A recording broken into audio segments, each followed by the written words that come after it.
მოშვებას დღეს თბილისობაზე საწნახელში ოპოზიციონერები არ შეუნიშნავთ. თბილისობის დღესასწაულს ჩვენი ქვეყნის აწუხე ყოფილი საგარეო საქმეთა მინისტრი პროტოკოლის მარწუხებისგან თავისუფალი შეხვდა, თუმცა დრო არა სახალხო ზეიმს, არამედ ჟურნალისტებთან შეხვედრებს დაუთმო. სალომე ზურაბიშვილის სამომავლო გეგმებზე გუშინ არა მხოლოდ ქართულ მედიასთან საუბრობდა. სამშობლოში დაბრუნებულ ემიგრანტს ახლა ყველაზე ხშირად სიტყვა ქაჯების განმარტება უხდებოდა. პირველმა ადამიანმა, რომელმაც საქართველოს ორმაგი მოქალაქეობა მიიღო, ახლა საფრანგეთი წინაპრების სამშობლოს სასარგებლოდ საბოლოო დათმო. სალომე ზურაბიშვილი აცხადებს, რომ საქართველოში რჩება და ქვეყნის პოლიტიკურ ცხოვრებაში აქტიურ მოღვაწეობას იწყებს. ყოფილ თანაგუნდელებს ქაჯებს უწოდებს და მათ წასვლას წინასწარმეტყველებს. ჩვენი კორესპონდენტი მაია ასათიანი არკვევდა თუ რა დეტალებში იმალება ეშმაკი, პოლიტიკური ბანკოს წყობა და ახალი ოპოზიციური სახე ჩვენი ქვეყნის დროებაში.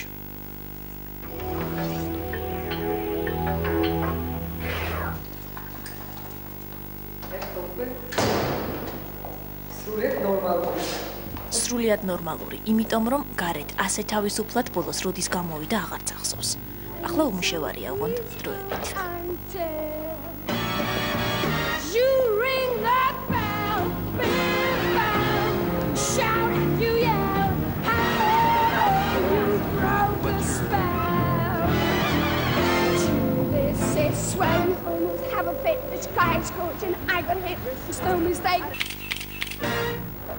თავისუფლებას როგორ იგებოა? გადასარევი. არიცი სულაც არის თუ არა ეს გამოთქმა, მაგრამ ფამილში არის რომ ეშმაკი დეტალებში იმყოფება. ეშმაკი დეტალებში გამოჩნდა. ოღონდ უფრო გვიან. საგარეო საქმეთა მინისტრი აუცილებლად დასაძახებელია ბიუროზე, ფრაქციაზე, რათა ერთხელ და სამუდამოდ მოგვარდეს ეს პრობლემები და ჩვენ ვერ მივცემთ უფლებას ვერავის, ვერც ერთ ჩინოვნიკს როის წარმატებები, რომელსაც საქართველოს აღმასრულებელი ხელისუფლება აღწევს საერთაშორისო სარბიელზე და ეს ხშირად და უმეტეს ნაწილად არ არის საგარეო საქმეთა მინისტრის დამსახურება, ვიღაცების დაუდევრობის გამო გადაესვას ხაზი და მოხდეს ის, რაც არ უნდა მოხდეს. დათო კირკიტაძის დასაბარებელი მინისტრი სანამ დაუდევარი გახდებოდა და საქართველოდან რუსეთის ბაზების გაყვანის შესახებ შეთანხმებას ხელს მოაწერდა, ახალი რევოლუციური საქართველოს საიმიჯო სახე იყო. საფრანგეთში გაზრდილი, ქართულად ფრანგული აქცენტით მოლაპარაკე, დიპლომატი დათან წარმატებული. ეს ცნობილი კადრებია, საქართველოს პრეზიდენტი ჟაკ შირაკს ქალბატონი მინისტრის სამშობლოსთვის დაბრუნებას თხოვს. ის რომ ზურაბიშვილი ცოტა დაუდევარი იყო, მაშინ შირაკმა ახალგაზრდა პრეზიდენტს ალბათ დაუმალა. სააკაშვილს არც მომავალი მინისტრის მობილურ ტელეფონზე დაგროვილი მის თქოლები უნახავს, თორემ ასეთი განცხადება იქნებ არც გაეკეთებინა. და ვინ იქნება პრეზიდენტი? სააკაშვილი, ზურაბიშვილი თუ ვინმე სხვა? ამას ნიშნობა არა. ეს ისე გეხუმრეთ ხოლმე. პრეზიდენტის ხუმრობაზე ყველამ გაიცინა, თუმცა მაშინ ქვეყნის პირველ პირს კიდევ ერთი პრეზიდენტის ხუმრობა არ გახსენებია, როცა უკვე თვითონ უნდა გაეცინა. იქნები საქართველოს პრეზიდენტი. ეს არ ვიცი, შეიძლება ეგეც იყოს. მე უზნეობად მივიჩნევ პრეზიდენტ შევარდნაძის მთავრობაში ჩემს შემდგომ ყოფნას. ეს 2001 წელია. იუსტიციის მინისტრი სავარძელს საჯარო სატელევიზიო გამოსვლით ტოვებს და დიდ ავიაციაში ბრუნდება. ესეც იმავე ტელევიზიის ეთერია, ოღონდ უკვე წლების შემდეგ. ისევ დროშები ზურგს უკან და იგივე სკანდალურად თამამი ტონი. ერთი სხვაობით. სააკაშვილმა შევარდნაძის ხელისუფლებას უზნეო უწოდა, ზურაბიშვილმა სააკაშვილისას კი ქაჯები. ეს ადამიანები კი არ არიან, ქაჯები არიან. დღეს იხსენებს, რომ ქართულ პოლიტიკაში ახალი ტერმინი სპონტანურად პირდაპირ ეთერში დაიბადა. ისევე როგორც თავად გამოსვლა. სულ ბოლო წვეთი იყო ის, რომ მე პროტესტი გავაცხადე შეურაცხყოფაზე. და ვთქვი, რომ ერთის მხრივ გასაგები არის, რომ პარლამენტს კითხვები არის და ამ კითხვებზე პასუხი და სხვათა შორის მე მივედი პასუხებისთვის არაერთხელ, არამედ ორჯერ. მაგრამ პირადი შეურაცხყოფა მე ამისთვის არ ჩამოვსულ ვარ და ვერ გავიგე რატო უნდა მივიღო შეურაცხყოფა და რატო უნდა შევეგუო შეურაცხყოფას. და მე მაგალითად ერთ წელიწადი ნახევარზე მეტი არის რაც აქ ვარ და მე მგონი რომ არც ერთი სიტყვა არავის მიმართ შეურაცხყოფილი არ მithქვამს. ეს მე მგონი არის ის რაც არის მთავარი განსხვავება ქაჯების და სხვების შორის.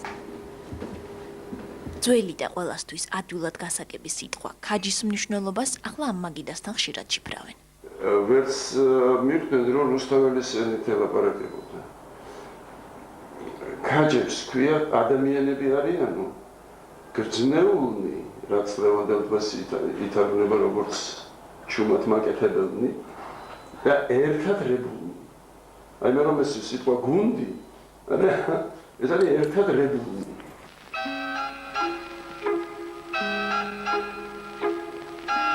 ვერსიას, რომ დასტაში ზედმეტი ბანკოს ნიშანი ტუსთან შეუთანხმებლად გაიჭრა, ოპოზიცია არ იზიარებს.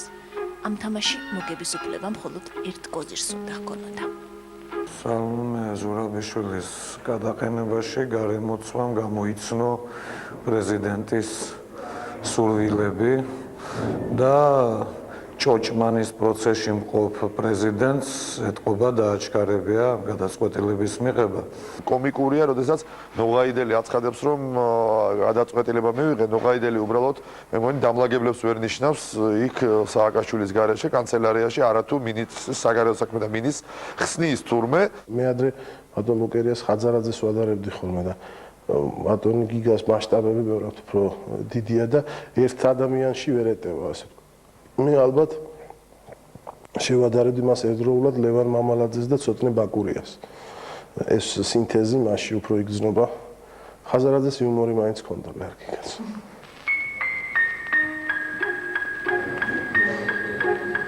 ბანკოს პოლიტიკურ დასტაში ახალი ნიშანი მალევე გამოჩნდა. უშიშროების საბჭოს ყოფილი მდივანი საზოგადოებას ქართულ-რუსულ მოლაპარაკებებზეც ახსოვს. ოღონდ ასეთი განცხადებით. Считаем, что настало время, так сказать, не быть заложниками, так сказать, вопроса вывода баз. Нам надо раскрывать новое окно, новые двери для установления и потом последующего расширения нашего двустороннего военного сотрудничества. უკვე განთავისუფლების შემდეგ ღიად ამბობს, რომ პრეზიდენტის კრიტიკა პირველად ტელევიზიით მოისმინა. მანამდე სააკაშვილი პირად საუბრებში ეუბნებოდა, რომ ყველაფერი რიგზეა. ეს სპონტანური განცხადება იყო, რომ მოდით ფაქტიურ საათზე შევხვდეთ. აბსოლუტურად. და იმ პროგრამის სრულიად შემთხვევით არჩეული. ყველაფერი სრულიად შემთხვევით იყო იმ მომენტში გადაწყვეტილი. და ბოლოს ვიგზელი, რომ არ შეიძლება ასე დამთავრება, რომ რაღაცა უნდა რაღაცა პირველი იმედი ყოველ შემთხვევაში მივცე. სპონტანურ ნათქვამზე რამდენიმე ათასი მოვიდა.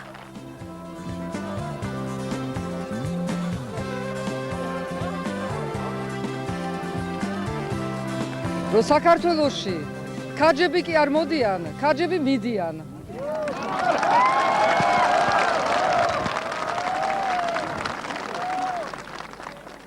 რევოლუციური მთავრობა ასეთ თავყრილობას ერთი ხელისუფლების მიერ უკვე გამოცდილი მეთოდით ირონიით შეხვდა. შკარად ჯანდაცვის მინისტრის კომპეტენციაში გადადის ის ყველა. პოლიტიკური შიზოფრენია ბატონ გამყრელისგან გადაედო ქალბატონ ზურაბიშვილს თუ ქალბატონ ზურაბიშვილისგან ბატონ გამყრელიძეს, მაგრამ ფაქტია, რომ ერთ და იგივე სტაციონარში საჭიროებს ორივე მკურნალობას. რა ხდება, მე ერთი რამ მაინტერესებს, ხა თანამდებობაზე ხალხი პოზიციაში ან ოპოზიციაში იმის მიხედვით არიან, თანამდებობა ექნებათ თუ არ ექნებათ? ნინო ბურჯანაძეს გადაუარე. იმისათვის რომ იკადრა ის, რაც არ უნდა იკადროს ქალბატონმა. ტყუილი იკადრა. ოპოზიციონერი ბურჯანაძის ასეთი ტონით კრიტიკა მაშინ შევარდნაძეს ძვირი დაუჭდა. პარლამენტის თავმჯდომარის რეიტინგი ამ განცხადების შემდეგ საგრძნობლად გაიზარდა. სულ მეცინებოდა და რომ ვერ გაიგეს, რომ რაც უფრო მლამძღავდნენ არ შეურაცხყოფა, ჩემი რეიტინგი ყოველ დღე უფრო მაღალი ხდებოდა და ამასაც გაგება უნდა და სამოქმედო გეგმები უკვე დასახული აქვს. კონსულტაციებს ყველა თანამოაზრესთან აპირებს. არ გაერთიანდება დემოკრატიული ოპოზიცია ერთი თუნდაც მიმზიდველი ფიგურის გამო იმ უბრალო მიზეზის გამო, რომ ასეთი გაერთიანებები ეს არის ლიდერი და სხვები. თუ ის იბრძოლებს, როგორც ის ამბობს, ქართული სახელმწიფოსთვის, ჩვენ ყოველთვის ვიქნებით თანამოაზრეები ქართული სახელმწიფოს მშენებლობაში, ვიქნებით ქართული სახელმწიფოსთვის ბრძოლაში, ნამდვილად მისი თანამდგომნი და ეს დანარჩენი უკვე მის სურვილზეა. მეჩვენება რომ ჯერ თვითონ მზად არ არის თქვა პოლიტიკოსის კარიერისთვის, მან უბრალოდ მიიღო ემოციური გადაწყვეტილება და პირველი ასე ვთქვათ ლოგიკური განაცხადი გააკეთა რომ ისწავლა პოლიტიკაში, მაგრამ რას გააკეთებს პოლიტიკაში, რა ნაბიჯებს გადადგამს, ვისთან ერთად გადადგამს, მას პოზიცია არ აქვს ჩამოყალიბებული. ესე რომ დღესდღეობით ამაზე ლაპარაკი ჩემი აზრით ადრევია. ახალ თამაში ჩართვას დამოუკიდებლად გეგმავს, ოღონდ საკუთარი გუნდით. მე რადგანს არა მაქვს გამოცდილება პოლიტიკური, აუცილებელი არის რომ მივიღო გამოცდილება პოლიტიკური და ასეთი გამოცდილება მხოლოდ არჩევნების საშუალებით ხდება. აუცილებელი არის ასევე რომ მოძრაობა შეიქმნას, საზოგადოებრივი და ცივილური მოძრაობა არის აუცილებელი. იმიტომ ეს არის ის, რაც საკლია დღეს ქართულ დემოკრატიას. საფრანგეთში ქართული დიპლომატის უცნაურ გათავისუფლებას მეორე დღესვე გამოეხმაურენ. საფრანგეთის საგარეო საქმეთა სამინისტროს მაღალჩინოსანი პროტოკოლის უფროსი ამბობს, რომ მისი ყოფილი კოლეგისთვის ყბადაღებული დაუდევრობა არ შეუმჩნევია. სალომე ზურაბიშვილის მოღვაწეობა საქართველოს საგარეო საქმეთა მინისტრის პოსტზე ჩვენ ძალიან მაღალ შეფასებას ვაძლევდით. ქართული დიპლომატის რანგში მას საკმაოდ სერიოზული წარმატებები ჰქონდა. ყველა მისი ყოფილი თანამშრომელი დღეს ერთხმად ვაღიარებთ, რომ სალომე დიდი დიპლომატია. თავის დროზე ის გაეროში, ნატოსა და ევროსტრუქტურებში ხომ საფრანგეთს წარმოადგენდა. ეს ბოლო ნივთია, რომელსაც ხელისუფლებას ყოფილი მინისტრი დაუბრუნებს. ჯანი, არაჩვენო ყველას რომ ტექნიკურად უნიჭუხარ ძალიან. არა, მაგითო ეს არის დასაბრუნებელი ტელეფონი, რომელიც ეკუთვნის ხელისუფლებას და მე ამაზე შეიძლება ხელისუფლებას არ ეკუთვნის. თუ თავრობას, თუ რას მაინც იქახარ. სახელმწიფო. სახელისუფლებო ფუფუნების საგნები უკვე აღარ აქვს. მისი დაცვაც დღეს მხოლოდ ერთი ადამიანისგან შედგება. ცუდად. ჩამი. ჩხუბი მორევაზი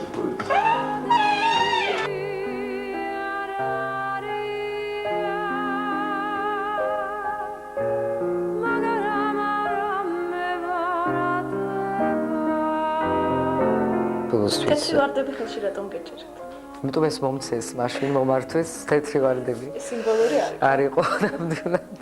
ვარდები ხელში შეიძლება კიდევ დაიჭიროს, ოღონდ საკუთარ ჯვრის წერაზე. ეხლა დრო გვექნება, რომ ჯვარი დავიწეროთ.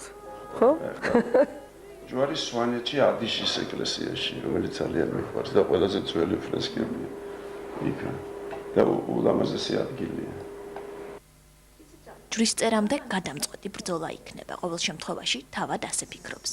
იმ დროს იხსენებს, როცა ბაბუა ნიკო ნიკოლაძე მისივე აშენებული ქალაქიდან გააძევეს და დარწმუნებულია, რომ წინაპრების ბედი გაიზიარა. მაგრამ ზოგიერთები ჩემს თვალში არიან მუტანტები. ესე იგი, რომ გონია, რომ ადამიანი არის ახალგაზრდა, სხვა საზღვარგარეთაც იყონ, შეიძლება კიდევაც სადღაც ისწავლა და რაღაცა და უცებ იქცევა და აქვს ტერმინები, რომელიც არიან სუფთა ბოლშევიკური, მართლა გაუგებარი არის, იმიტომ დრო მაინც გავიდა. მაგრამ ეს არის მე მგონი სისტემა, ეს უკვე ადამიანებს არ ეხება. ნამდვილად აქვს იმ სისტემას ის ძალა, რომ გაცოცხლდეს რამდენიმე ჯერ. მარტო რომ არ არის გრძნობს. ახლა მეტი დრო აქვს, რომ სხვებს მოусმინოს. დარწმუნებულია, რომ ცვლილებები იქნება, ოღონდ ამჯერად ვარდების გარეშე.